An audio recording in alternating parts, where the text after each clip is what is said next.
श्री राम जय राम जय जय राम। श्री राम जय राम जय जय राम। श्री राम जय राम जय जय राम। श्री राम जय राम जय जय राम। श्री राम जय राम जय जय राम। श्री राम जय राम जय जय राम। श्री राम जय राम जय जय राम। बहुत ध्यान से सुनिएगा। विवेकानंद को इसमें तो कोई अड़चन मालूम नहीं पड़ी कि मैं पढ़ा लिखा हुआ हूं और पुस्तक में पढ़ सकता हूं। बहुत ध्यान से सुनिएगा। आप और हम सब पुस्तकें तो पढ़ ही सकते हैं। ये उसने सोचा ये कोई खास बात तो है नहीं, कोई खास बात नहीं मांग रहा मुझसे। 2-4 सूत्र पढ़े और एक घबराहट और रोआ रोआ कांपने लगा। विवेकानंद का रोआ रोआ कांपने लगा और विवेकानंद ने कहा मुझसे नहीं पढ़ा जाता। रामकृष्ण ने कहा पढ़ा भी, इसमें हर्ज क्या है? तेरा क्या बिगाड़ लेगी ये किताब? तू जवान है अभी, तेरी आंख भी ताजी है और मैं बूढ़ा हुआ, मुझे पढ़ने में दिक्कत होती है और वो किताब मुझे पढ़नी है, तू पढ़कर सुना दे। सोचिएगा कैसी परीक्षा ले रहा है गुरु। कहते हैं उस किताब को सुनाते सुनाते ही विवेकानंद डूब गए। रामकृष्ण ने देखा इस व्यक्ति के भीतर बड़ी संभावना है, बड़ी शुद्ध संभावना है, जैसे ही एक बोधि सत्य की होती है जो कभी न कभी बुद्ध होना जिसका निर्माण है। आज नहीं कल भटकेगा कितना भी, लेकिन बुद्धत्व एक न एक दिन इसको अवश्य बोध होगा। अब सोचिएगा क्यों अष्टावक्र गीता रामकृष्ण ने कही कि तू पढ़कर मुझे सुना दे। क्यों? क्योंकि इससे ज्यादा शुद्धतम वक्तव्य और कहीं नहीं। ये शब्द भी अगर तुम्हारे भीतर पहुंच जाएं तो तुम्हारी सोची आत्मा को जगाने लगेगी। ये शब्द तुम्हें तरंगायित करेंगे, ये शब्द तुम्हें आह्लादित करेंगे, ये शब्द तुम्हें झकोरेंगे। शब्दों के साथ क्रांति घट जाएगी। छोटी सी बात तो थी अष्टावक्र गीता में। एक प्रश्न मन में राजा जनक के खटक गया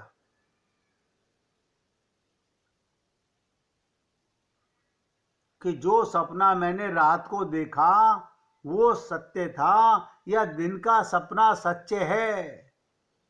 बस एक ही सूत्र को आप समझ लीजिएगा, बुद्धि लगा लीजिएगा। बिना गुरु के जनक नहीं समझ सके।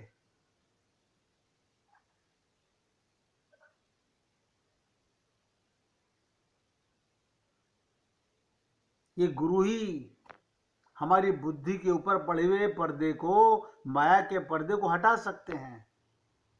उन्होंने कहा जैसे रात का सपना देखते हुए सच्चा लग रहा था। ध्यान से सुनेंगे सब लोग। जैसे रात का सपना तुझे देखते हुए झूठा लगा क्या? बोले नहीं महाराज, बिल्कुल सच लगा। ऐसे ही दिन का सपना तुझे सपना नहीं लगता।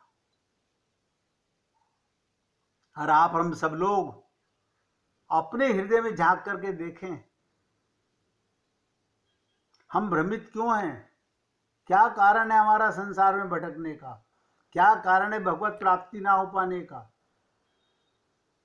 अंदर तो प्रेम का सागर सबके भरा हुआ है, सबके हृदय में परमात्मा बैठा हुआ है।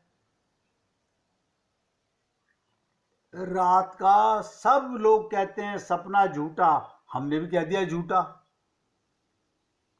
लेकिन दिन का देखा हुआ सपना कोई उसे सपना नहीं कहता। बस यही एक पर्दा है, सब नोट कर लें। हमारी बुद्धि पर पड़ा हुआ यही एक विशेष पर्दा है।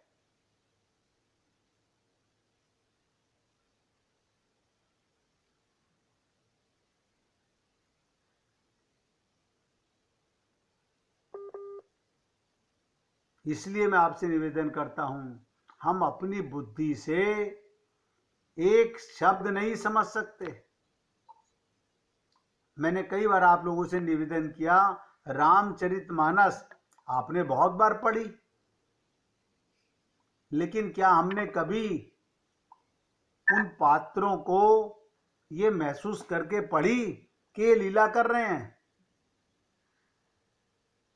आप सोचिए। हम तो यही सोचते रहे कि कैकेयी ने बहुत बुरा किया, मंथरा ने बहुत बुरा किया, रावण ने बहुत बुरा किया, हम लोग यही तो सोचते रहे। मैंने कई प्रमाण आप लोगों के सामने रखे कि भगवान राम लक्ष्मण को क्या बता रहे हैं। लक्ष्मण नहीं मान रहा और उसने कहा, मैं किसी पिता को, किसी माता को, किसी गुरु को नहीं मानता, मेरे तो सब तुम हो। लेकिन हमने नजरअंदाज किया, नहीं सोचा इन बातों को। भगवान राम के साथ प्रत्येक पात्र लीला करने आया था। हमने कई बार आपसे निवेदन किया कि हर व्यक्ति की सबसे बड़ी कमजोरी क्या है। बहुत ध्यान से सुनेंगे। हम सबकी कमजोरी क्या है? अहंकार। प्रत्येक व्यक्ति की कमजोरी है। वो जितना ज्यादा अहंकार से भरा है वो उतना ही बड़ा कमजोर व्यक्ति है।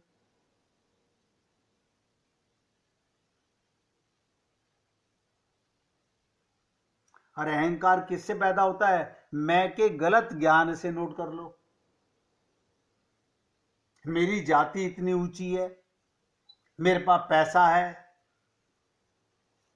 मैं इतना विद्यावान हूं, मैं इतना पढ़ा लिखा हूं, मैं बुद्धिमान हूं। ये सब अहंकार के कारण है।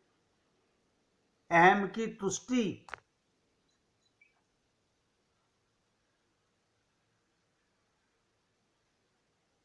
ध्यान से सुनिएगा, मैं कई बार सुनाता हूं। एक फकीर था नसरुद्दीन।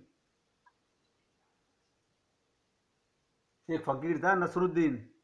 फकीर होने से पहले वो एक छोटे से गांव में एक छोटी सी होटल का मालिक था। एक दिन सुबह सुबह देश के राजा जंगल में शिकार करने को निकला, भटक गया और उस होटल में आ गया। उसने नसरुद्दीन से कहा, अंडे मिल सकेंगे? ध्यान से सुनिएगा। नसरुद्दीन ने कुछ अंडे उसे और उसके साथियों को दिए। खाने के बाद उस राजा ने पूछा कि कितने दाम हुए? नसरुद्दीन ने कहा 100 रुपये। वो राजा हैरान हो गया। उसने कहा 4-6 अंडों के दाम 100 रुपये? 2-4 पैसे के भी इसके दाम नहीं। क्या तुम्हारे इस हिस्से में अंडे इतने, इस एरिया में इतने अंडे इतने में महंगे मिलते हैं?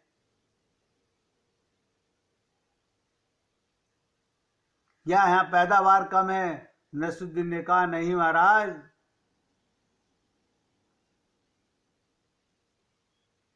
यहाँ अंडे तो नहीं होते कम, लेकिन राजा मुश्किल से कभी कोई आता है। क्या कहा? यहाँ राजा कभी कोई मुश्किल से आता है। उनसे 100 रुपये निकाले और दे दिए। नसरुद्दीन की पत्नी बहुत हैरान हुई। उसने कहा, हद कर दी, 4-6 अंडों के 100 रुपये तुमने कमा लिए, क्या तरकीब है? नसरुद्दीन ने कहा, मैं आदमी की कमजोरी जानता हूं। क्या बोला? मैं आदमी की कमजोरी जानता हूं। उसकी औरत ने कहा, मैं समझी नहीं आपका मतलब कहने का। ये आदमी की कमजोरी क्या भला है? सब ध्यान से सुने। उसने कहा मैं आदमी की कमजोरी जानता हूं। उसने कहा ये आदमी की कमजोरी क्या है? तो नसरुद्दीन ने कहा मैं एक कहानी और कहता हूं तुम्हारे को, ध्यान से सुनो, शायद तेरी समझ में आ जाए आदमी की कमजोरी क्या है। सब ध्यान से सुने। नसरुद्दीन ने कहा एक बार ऐसा हुआ, मैं एक बहुत बड़े सम्राट के दरबार में गया। मैंने एक बहुत सस्ती सी पगड़ी पहन रखी थी, लेकिन बहुत रंगीन थी, बहुत चमकदार थी। असल में सस्ती चीजें बहुत रंगीन और बहुत चमकदार होती हैं। मैं उस पगड़ी को पहनकर दरबार में गया तो राजा ने मुझसे पूछा ये पगड़ी कितने की है? मैंने कहा 1000 स्वर्ण मुद्राओं की। वो राजा हंसने लगा और उसने कहा क्या मजाक करते हो, इतनी महंगी पगड़ी है ये? और तभी वजीर राजा के पास झुका और उसने कान में कहा इस आदमी से सावधान रहना, ये 2-4 रुपए की पगड़ी भी नहीं मालूम होती है, 1000 स्वर्ण मुद्राएं कह रहा है, कोई लुटेरा मालूम होता है। नसरुद्दीन ने कहा मैं समझ गया कि वजीर क्या कह रहा है राजा के कान में, क्योंकि जो लोग राजा को खुद लूटते रहते हैं, दूसरा कोई उन्हें लूटे तो वो बाधा जरूर डालते हैं। मैंने राजा से कहा तो मैं जाऊं? मैंने ये पगड़ी 1000 स्वर्ण मुद्राओं में खरीदी थी और जिस आदमी की खरीदी थी उससे मुझे कहा था तू घबरा मत, इस जमीन पर एक ऐसा राजा भी है जो इसे 5000 स्वर्ण मुद्राओं में खरीद सकता है। मैं उसी राजा की खोज में निकला हूं, तो मैं लौट जाऊं? अब सोचिएगा, वो राजा नहीं मालूम होते, ये दरबार वो दरबार नहीं जहां 5000 खरीदी जा सके। मैं जाऊं? वो राजा बोला 10,000 स्वर्ण मुद्राएं इसे दे दो, अब पगड़ी ले लो। ये अहंकार है। जब बात अपने पर आती है हम अपना सब कुछ देने पर तैयार हो जाते हैं। और अपनी पत्नी को बता रहा है 10 रुपए की पगड़ी नहीं, 10,000 स्वर्ण मुद्राओं में खरीदी जा सकती है। तो मैंने उसके कान में कहा तुम पगड़ियों के दाम जानते हो, तो मैं आदमी की कमजोरी जानता हूं। सबसे बड़ी चीज, हम अपनी ही कमजोरी नहीं जानते। आदमी की कमजोरी क्या है? अहंकार। मैंने आपको कहा शुरू में, अहंकार आदमी की कमजोरी है, और जो जितना ज्यादा अहंकार से भरा है वो उतना ही कमजोर व्यक्ति है। और सच्चाई ये है, तत्व ज्ञान से पहले, भगवत प्राप्ति से पहले, गुरु के जीवन में आने से पहले हम सभी अहंकार से भरे होते हैं। हम सब अहंकार से ठोस भरे हैं। हम इतने ज्यादा अहंकार से भरे हैं कि हम में परमात्मा के प्रवेश की कोई संभावना नहीं। सोचिएगा, परमात्मा अंदर बैठा हुआ है, लेकिन हमारे को कभी उसके होने का प्रमाण नहीं मिलता। इसीलिए संत महात्मा कहते हैं जब तक व्यक्ति अहंकार से भरा होगा वो सत्य को नहीं जान सकेगा, क्योंकि सत्य के लिए चाहिए खाली और शून्य मन। खाली और शून्य मन चाहिए, और हम सबका अहंकार से मन भरा हुआ है। और जो अहंकार से भरा है वो बिल्कुल खाली नहीं है। जहां परमात्मा की किरणें प्रवेश पा सकें, जहां के सत्य प्रवेश पा सकें,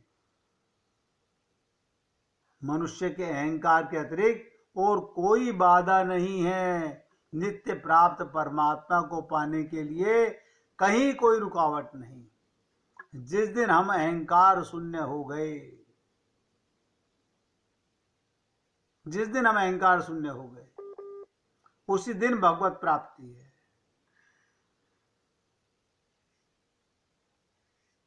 इसलिए मैं आपसे निवेदन करता हूं, बार बार सोचिएगा कि आप और हम लोग क्या कारण है जब हमको संत महात्मा लोग कहते हैं इस देह में हरि मिलत हैं, और हमारे को अभी तक हरि के ना मिलने का कोई, अभी भी हम लोग अपने समय को पास कर रहे हैं, भगवत प्राप्ति की ओर दृढ़ संकल्प करके नहीं बढ़ रहे। सिर्फ एक ही कारण है, अभी हमारे मन में वो चाहना पैदा नहीं हुई है। देखो, हम सब तजुर्बेकार हैं, सबको पता है कि शरीर जा रहा है, धीरे धीरे सब कुछ जा रहा है। जैसे नदी चलती हुई नजर आती है, ऐसे शरीर भी जा रहा है मृत्यु की ओर। लेकिन हम इस अहंकार में भरे बैठे हैं कि नहीं, अभी हम थोड़ी मरे जा रहे हैं। इस देह में एक विशेषता है और एक कमी है। कोई बता सकता है क्या विशेषता और क्या कमी है? ध्यान से सुने, इस देह में एक विशेषता और एक कमी है। विशेषता क्या है और कमी क्या है? बहुत ध्यान से सुनिएगा। इस देह में विशेषता तो ये है, इस देह में हरि मिलत है। बहुत ध्यान से सुनो, इस देह में सबसे बड़ा गुण क्या है? इस देह में हरि मिलत है। और इस देह में सबसे बड़ी कमी क्या है? ये क्षण भंगुर है, पैदा होते ही मरने की तैयारी। एक पल का भी विश्वास मत कीजिए। ये मत सोचिएगा हमारे को ज्योतिषी जी ने कह दिया तुम तो 90 साल के होके मरोगे। कोई ज्योतिषी जी भगवान नहीं है, कोई डॉक्टर भगवान नहीं है। हर सेकंड दोनों विशेषताएं आपको बता दी। इस देह में ही भगवान मिलते हैं और इस देह में सबसे बड़ी कमी है, ये क्षण भंगुर है। अब भगवान से हमें क्या मांगना चाहिए? एक बड़ा विचित्र प्रश्न है कि संत महात्मा कहते हैं, मांगन से मरना भला, मत मांगो कोई भीख। परमात्मा से संसार तो कभी नहीं मांगना चाहिए। संसार मांगने का प्रमाण क्या है? हम भगवान से झूठा संसार ही मांग रहे हैं। अब देखिएगा, आप सब लोगों का तजुर्बा होगा, सारा संसार यही मांग रहा है। हो सकता है जिन्हें संत महात्माओं पर विश्वास आ गया हो, जिन्होंने अपने संत महात्माओं पर विश्वास कर लिया हो, उन्होंने मांगना बंद कर दिया हो। अन्यथा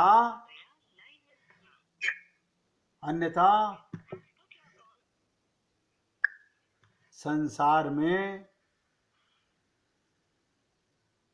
हम सब लोग संसार ही मांगते हैं, क्योंकि जानते नहीं, मरने वाली चीज को मांग रहे हैं, समाप्त होने वाली चीज को मांग रहे हैं।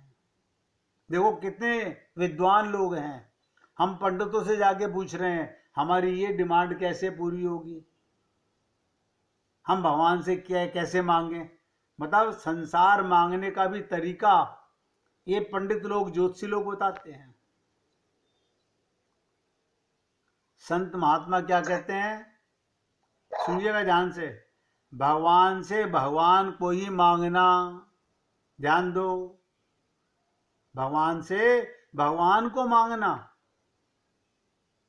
यानी उनके दर्शन की भीख मांगना, उनसे उनके प्रेम की भीख मांगना, उनसे उनकी सेवा की भीख मांगना, ठीक ठीक तरीके से मांगना।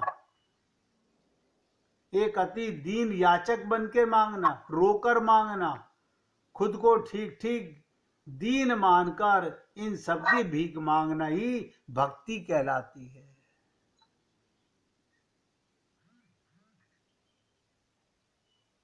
अब आप और हम लोग इतने पैसे वाले हैं, इतने बुद्धिमान हैं, हमें कुछ नहीं चाहिए। ये मिला हुआ है, ये उसी की देन है। आप और हम लोगों को कितना बड़ा अहंकार रहता है, हमने पैसा कमाया है। कैसे भ्रम में हम लोग जी रहे हैं।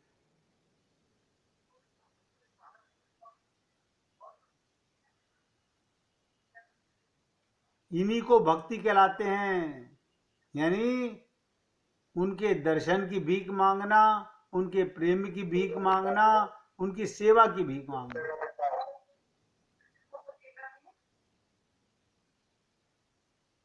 इसको छोड़कर, ध्यान दो, इन तीन चीजों को छोड़कर मांगने वाला भक्त नहीं कहलाता। भक्त वही होगा जो केवल तीन चीजें मांगेगा।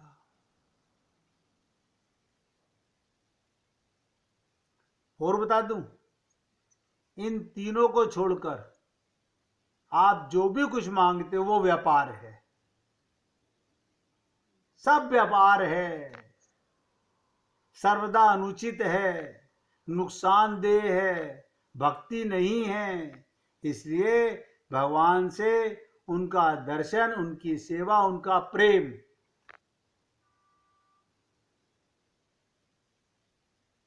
मांगने वाला व्यक्ति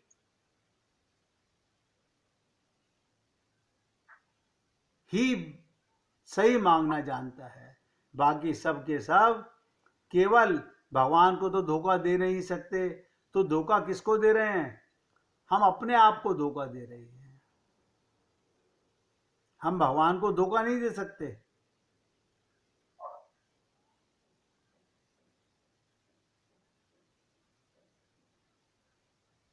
इसलिए मैं आपसे निवेदन करता हूं कि मांगना भी एक कला है। भगवान का दर्शन नहीं, भगवान की भक्ति नहीं, भगवान का प्रेम नहीं, उनकी सेवा नहीं,